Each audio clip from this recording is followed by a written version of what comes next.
Semuanya, berjumpa lagi bersama saya Valentina Hutagalung di video pembelajaran geografi untuk SMA kelas 10.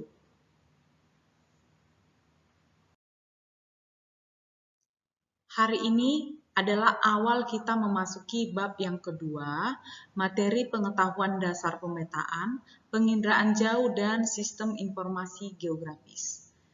Khususnya hari ini kita akan membahas satu subbab yaitu pengertian, jenis, dan fungsi peta. Dan hari ini juga kita akan belajar bagaimana cara membaca peta yang baik dan benar. Peta merupakan elemen yang sangat penting bagi ilmu geografi. Kalau kalian mendengar mata pelajaran geografi, pasti yang kalian ingat adalah peta, bukan? Jadi peta ini sudah dibuat manusia sejak zaman Babilonia atau tahun 2300 sebelum Masehi. Jadi dulu peta ini berbentuk tablet atau lempengan yang dibuat dari tanah liat. Kemudian seiring berkembangnya zaman, peta terus mengalami transformasi atau perubahan. Di Mesir tahun 1292 sampai 1225 sebelum Masehi, peta telah dibuat dalam gulungan kertas yang bahannya terbuat dari kulit. Jadi peta terus berkembang hingga saat ini, tidak hanya dari sisi keilmuan atau teknik pembuatannya, bahan yang digunakan untuk menampilkan peta juga terus mengalami perkembangan. Mulai dari peta dari tanah liat, peta pada lembaran kertas yang ditulis tangan, hingga sekarang peta pada screen monitor komputer kamu, smartphone kamu, dan tablet modern. Penggunaan peta juga semakin beragam. Peta sebagai basis informasi spasial hingga peta sebagai basis analisis spasial. Jadi peta ini berkembang secara terus-menerus. Jadi tahukah kamu apa itu peta? Peta itu adalah gambaran konvensional secara selektif dari permukaan bumi dengan segala fenomenanya. Peta menurut International Cartographic Association atau ICA, peta adalah gambaran muka bumi, sebagian atau seluruhnya pada bidang datar yang diperkecil atau diperbesar menggunakan skala. Saat ini, peta bukan hanya menunjukkan gambaran permukaan bumi, tetapi meluas pada gambaran unsur-unsur atau objek-objek secara geografis, bahkan sekarang meluas sampai benda-benda angkasa. Jadi sudah ada peta benda-benda angkasa, bukan lagi seperti peta administrasi, peta rupa bumi, tapi sekarang sudah ada peta benda-benda angkasa. Ilmu yang mempelajari tentang peta adalah kartografi. Sedangkan orang yang ahli dalam membuat peta disebut kartografer. Jadi ilmu kartografi ini adalah ilmu menggambarkan bumi. Bagaimana caranya kita bisa menggambar bumi kita ini yang sebenarnya bentuknya adalah bulat seperti bola.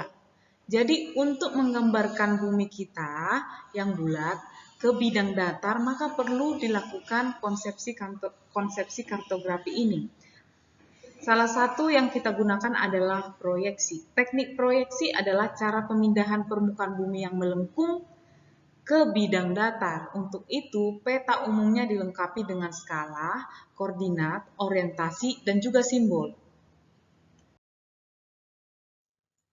Berdasarkan keterbatasan peta, ada 3 hal penting yang terkait dengan peta ini. Yang pertama ada pemilihan fenomena muka bumi yang dianggap penting sesuai dengan tema dan judul peta. Yang kedua, ada proses pemindahan bentuk muka bumi dalam bidang datar dengan menggunakan sistem proyeksi. Yang ketiga, ada proses pengecilan ukuran muka bumi yang sebenarnya dengan menggunakan skala. Jadi contohnya yang bagian A ini, pemilihan fenomena. Kalian pernah tahu nggak ada peta khusus menunjukkan gunung api di Indonesia. Jadi fenomenanya gunung api atau misalnya peta daerah bencana longsor. Jadi ada fenomena yang digambarkan dalam peta tersebut. Jadi temanya ada satu. Itu yang bagian A. Kemudian yang kedua ada proses pemindahan. Proses pemindahan ini disebut dengan proyeksi. Kalau kalian lihat bola bumi atau globe, di bagian kutub utara dan kutub selatan itu pasti lebih melengkung. Jadi proyeksi yang digunakan untuk menggambarkan peta ini berbeda-beda. Jadi untuk proyeksi kita akan bahas di pertemuan selanjutnya. Kemudian yang ketiga ada proses pengecilan ukuran muka bumi. Jadi muka bumi kita ini sangat luas. Jadi sehingga perlu dilakukan proses pengecilan dengan menggunakan skala. Nah, karena tidak mungkin semua fenomena atau yang ada di bumi kita ini kita gambarkan ke peta, karena luasnya yang sangat luas. Mana mungkin kita punya kertas yang sangat luas seluas bumi kita, ya kan? Jadi kita melakukan proses pengecilan dan kita menggunakan skala. Itulah pengertian dari peta. Selanjutnya kita akan masuk kepada jenis-jenis peta. Peta ini banyak sekali jenisnya. Yang pertama ada berdasarkan isi atau informasi yang disajikan. Berdasarkan isi atau informasinya, peta dibagi menjadi dua, yaitu peta umum dan peta tematik. Peta umum menggambarkan segala sesuatu di permukaan bumi secara umum, sedangkan peta tematik menggambarkan segala sesuatu di permukaan bumi secara umum. Peta umum adalah jenis peta yang menggambarkan kenampakan bumi, baik fenomena alam, budaya, dan lain sebagainya. Peta umum dibagi tiga, yaitu peta topografi, peta korografi, dan peta dunia atau peta geografi. Peta topografi, peta korografi adalah jenis peta yang menggambarkan seluruh atau sebagian permukaan bumi yang sifatnya umum dan biasanya berskala sedang. Contoh peta korografi ini adalah atlas. Kalau kalian lihat di atlas, banyak sekali kamu temukan peta di sana. Ada peta administrasi Sumatera, Jawa, dan lain sebagainya. Itu disebut dengan peta korografi. Yang kedua ada peta topografi. Peta topografi adalah jenis peta yang menggambarkan permukaan bumi lengkap dengan reliefnya. Relief itu adalah bentuk permukaan bumi. Penggambaran relief permukaan bumi ke dalam peta digambar dalam sebuah bentuk garis kontur. Garis kontur, kalau kalian pernah melihat peta rupa bumi, garis kontur adalah sebuah garis pada peta yang menghubungkan tempat-tempat yang memiliki ketinggian yang sama. Kemudian selanjutnya ada peta dunia atau peta geografi. Peta dunia adalah jenis peta umum yang berskala sangat kecil dengan cakupan wilayah yang sangat luas. Kemudian yang kedua ada peta tematik. Peta tematik atau peta khusus adalah peta yang menggambarkan informasi dengan tema tertentu, misalnya peta geologi, peta lahan, peta kepadatan penduduk, peta curah hujan, dan masih banyak lagi contoh yang lainnya. Yang kedua, ada peta berdasarkan skalanya. Berdasarkan skalanya, peta dibagi menjadi 4, yaitu peta kadaster, peta skala besar, skala sedang, dan skala kecil. Peta kadaster atau peta yang sangat besar, ini jenis peta ini memiliki skala 1:100 sampai 1:5000. Biasanya peta ini digunakan untuk menunjukkan wilayah peta tanah atau peta yang ada di dalam sertifikat tanah. Yang kedua ada peta skala besar. Jenis peta besar memiliki skala lebih dari 1.500 sampai dengan 1:250.000. Peta ini digunakan untuk menggambarkan wilayah yang kecil seperti kelurahan, desa, atau kecamatan. Kemudian yang ketiga ada peta skala sedang. Jenis peta ini berskala lebih dari 1:250.000 sampai 1:500.000. Peta skala sedang ini biasanya digunakan untuk menggambarkan wilayah yang cukup luas seperti kota atau provinsi. Kemudian yang keempat ada peta skala kecil. Merupakan jenis peta yang berskala lebih dari 1:500.000 sampai dengan 1:1 juta. Biasanya peta skala kecil ini digunakan untuk menggambarkan peta atau dunia, menggambarkan dunia. Yang ketiga ada juga peta berdasarkan penggunaannya. Contohnya ada peta pendidikan, peta ilmu pengetahuan, peta informasi umum, peta turis, peta navigasi, peta aplikasi, dan peta perencanaan atau planning map. Jadi banyak sekali yang kamu ketemui di kehidupan kamu sehari-hari. Seperti peta jaringan bus Transjakarta, peta jaringan KRL, peta curah hujan, peta penerbangan, pelayaran, peta rute-rute bus, dan lain sebagainya. Itu merupakan peta yang diklasifikasikan berdasarkan penggunaannya. Ini adalah peta yang sering sekali kita lihat di dalam kehidupan kita sehari-hari dan kita gunakan dalam kehidupan kita sehari-hari. Kemudian yang keempat ada peta berdasarkan bentuknya. Peta berdasarkan bentuknya terdiri atas dua, yaitu peta stasioner dan peta dinamis. Peta stasioner menggambarkan keadaan permukaan bumi yang datanya bersifat relatif tetap atau stabil. Contohnya adalah peta topografi, peta geologi, dan peta jenis tanah. Jadi biasanya kalau misalnya kamu perhatikan peta berikut, ini adalah peta jenis tanah di daerah Sumatera di Kabupaten Karo. Jadi jenis tanahnya itu satu, yaitu tanahnya andosol, warnanya cuma satu kan, warna pink. Itu artinya satu jenis tanah. Dan biasanya jenis tanah ini kan tidak berubah ya, jarang sekali berubah ya. Atau berubah itu dalam jangka waktu bisa puluhan sampai ratusan tahun. Itu disebut dengan peta stasioner, statis atau tetap. Ya. Kemudian yang kedua ada peta dinamis, yaitu peta yang menggambarkan keadaan permukaan bumi yang datanya bersifat selalu berubah atau dinamis. Contohnya peta kepadatan penduduk, peta sebaran korban bencana alam, dan peta jaringan komunikasi. Kenapa disebut dinamis? Karena memang informasi di dalamnya berubah-ubah. Misalnya kepadatan penduduk. Sekarang di Jakarta merupakan kota yang padat penduduknya. Sebentar lagi siapa yang tahu bahwasannya yang padat penduduknya adalah Kalimantan Timur yang akan dijadikan sebagai ibu kota negara. Siapa yang akan menyangka bahwasannya Bandung akan lebih padat penduduknya daripada sekarang. Jadi dia akan dinamis karena penduduk kan berubah-ubah ya, jumlah penduduk itu semakin hari semakin banyak, semakin padat. Kemudian peta sebaran korban bencana alam. Bencana alam ini juga tidak dapat kita duga kapan dia akan datang. Jadi petanya itu akan berubah. Kadang di Bali, kadang di Aceh, kadang di Jakarta, dan lain sebagainya. Sama seperti peta jaringan komunikasi, semuanya akan lebih cepat berubah dibandingkan peta stasioner. Itulah jenis peta berdasarkan bentuknya. Selain itu masih banyak lagi jenis-jenis peta lainnya, ada berdasarkan bentuknya juga, ada peta datar, peta timbul, peta digital. Kalau kalian pernah membuat peta timbul dengan menggunakan koran dan lain sebagainya, itu termasuk peta berdasarkan bentuknya.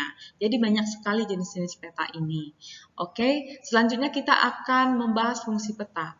Fungsi peta yang pertama adalah menunjukkan posisi atau lokasi suatu wilayah di muka bumi, yang kemudian memperlihatkan atau menggambarkan fenomena-fenomena dan bentuk-bentuk pada permukaan bumi. Kemudian memperlihatkan ukuran, luas daerah, dan jarak di permukaan bumi. Dan selanjutnya menyajikan informasi dalam konteks ruangan. Jadi peta ini banyak sekali fungsinya. Contoh kecilnya adalah kita tidak pernah tahu bagaimana itu Australia, Eropa, kutub utara, kutub selatan. Tapi melalui peta kita mungkin tahu luasnya itu, daerah kutub itu seberapa sih luasnya, di sana ada gunung nggak? Kan melalui simbol-simbol peta kita bisa melihat di sana ada gunung nggak, ada sungai nggak, ada danau tidak. Walaupun kita tidak pernah ke sana, kita akan mengetahui fenomena-fenomena yang ada di sana. Kemudian kita juga akan mengetahui luas daerahnya atau jaraknya di permukaan bumi. Dengan skala, kita akan mengetahui berapa jarak dari Jakarta ke Yogyakarta.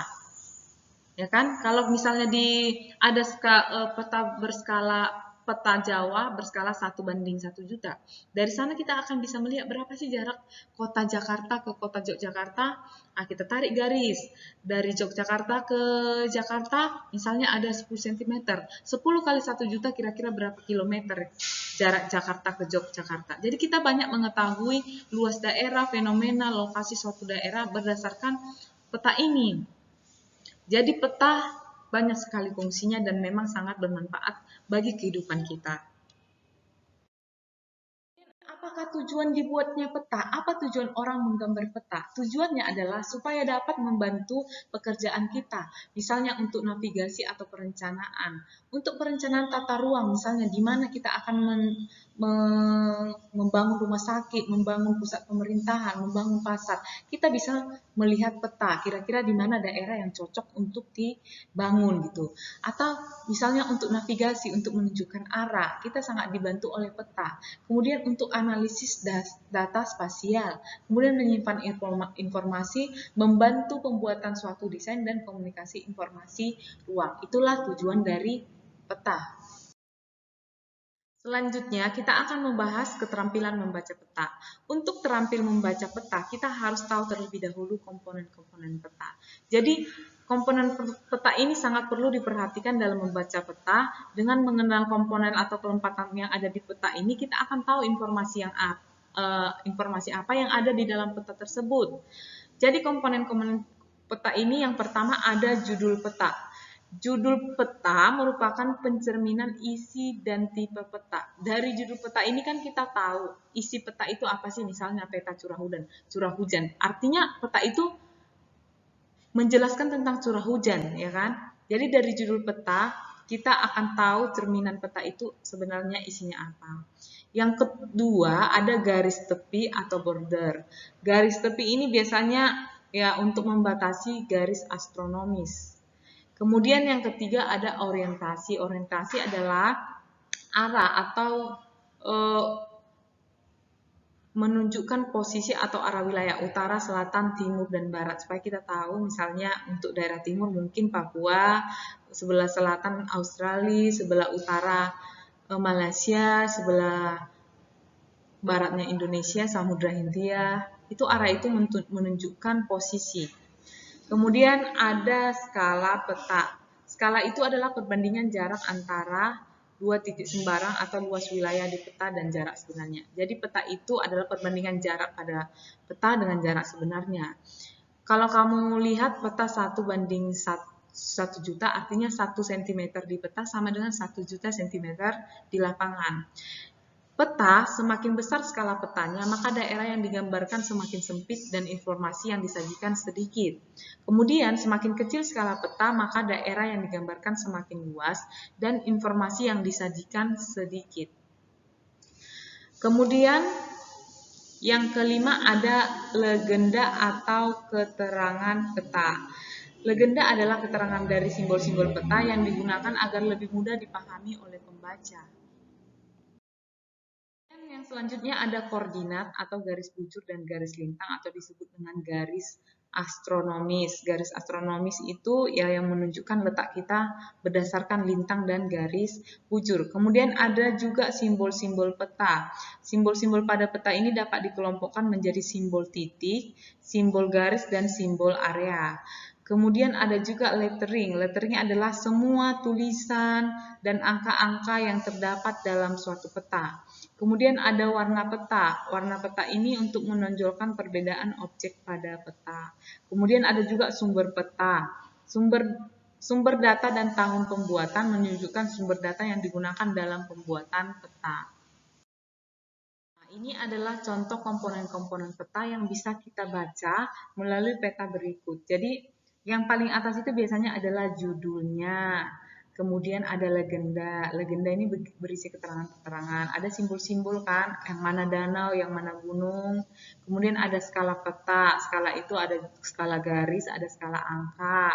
Yang ini adalah skala angka kalau kalian lihat ini adalah skala garis kalau kalian lihat itu kilometer. Kemudian ada orientasi atau arah utara, selatan, timur, barat atau east, south, east, west seperti itu. Kemudian ada sumber dari mana peta itu berasal, itu adalah sumber peta ini di bagian kanan. Kemudian ada warna peta, ini ada yang warna ungu, biru, orange. Ada garis tepi, ada garis astronomis, ada lettering. Lettering ini semua tulisan, misalnya kecamatan, Kembaran, Kabupaten Purbalingga, dan lain sebagainya. Jadi kalau kamu sudah bisa menentukan komponen-komponen ini, kamu sudah berhasil membaca peta. Baik, itulah tadi penjelasan mengenai pengertian peta, fungsi peta, tujuan peta, dan juga keterampilan membaca peta. Sekarang kita akan sedikit melakukan latihan. Di sini saya menyediakan peta kemiringan lereng di Subdas Laut Tangkul tahun 2017. Coba kalian tunjukkan yang manakah judul peta, lettering, simbol, sumber, dan lain sebagainya.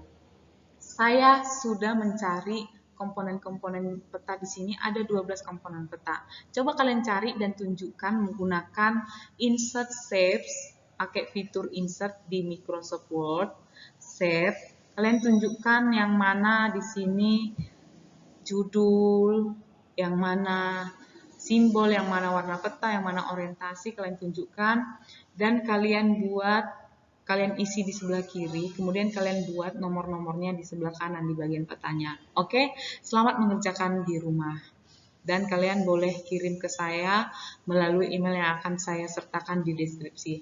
Atau kalian bisa melihat atau mencari peta lain di Google, kemudian kalian bisa membaca peta tersebut, kalian tentukan komponen-komponen petanya yang ada di dalamnya apa saja. Oke, terima kasih buat kalian yang sudah mendengarkan video ini sampai akhir. Semoga bermanfaat dan silakan kalian like, share, dan subscribe video ini agar kalian mendapatkan video-video terbaru mengenai pembelajaran geografi untuk kelas 10.